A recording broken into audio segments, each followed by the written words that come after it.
عزیزانو الله پاک په قرآن کې فرمایي چې مسلمانان خپلو کې رونه دي. اوس رونه خپلو کې څنګه زندگی تیری او د رونو چې کومه زندگی وي هغه زندگی به عام مسلمانان هم خپلو کې تیری. بلکې نبی علیہ الصلوۃ والسلام چې کله مدینې ته لاړ، مدینې والو دومره ورورولي وکړل چې د خپل په جایدادونو کې مسلمانان ځان سره شریک کړل.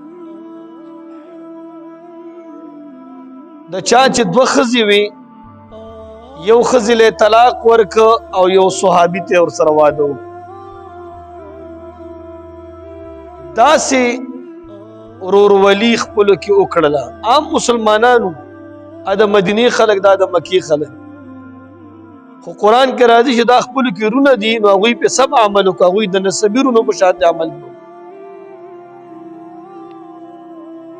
نبی علیہ الصلوۃ والسلام فرمایي المؤمنون کرجل واحد، مسلمانان دا ټول مسلمانان په شان د یو سړي دي. د دې یو سړي چې کله په سترګه باندې دړ شي، رسول الله مبارک فرمایي چې ټول بدن یې دړ کوي. نو دغه رنګې په یو مسلمان چې کله تکلیف راشي، پکار دا ده چې په ټولو مسلمانانو باندې تکلیف راشي. نبی علیہ الصلوۃ والسلام فرمایي چې د یو سړي سر باندې دړ شي، د ټول بدن بے قرار وي، ټول بدن باندې دړ وي.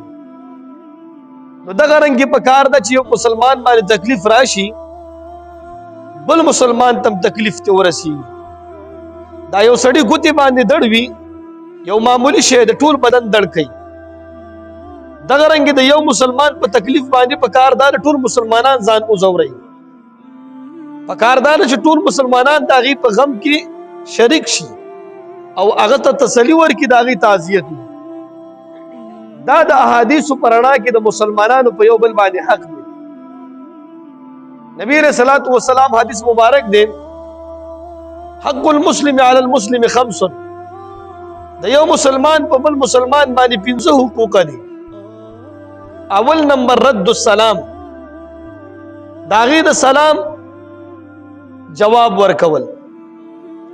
دویم نمبر وعیادت المریض، بیمار وي داغي بیمار پرسی کول، عیادت کول. دریم نمبر و اتباع الجنائز، جنازې ته شرکت کول. سلورم نمبر و اجابت الدعوت، هغه تعالی دعوتو کې داغي دعوت قبلول.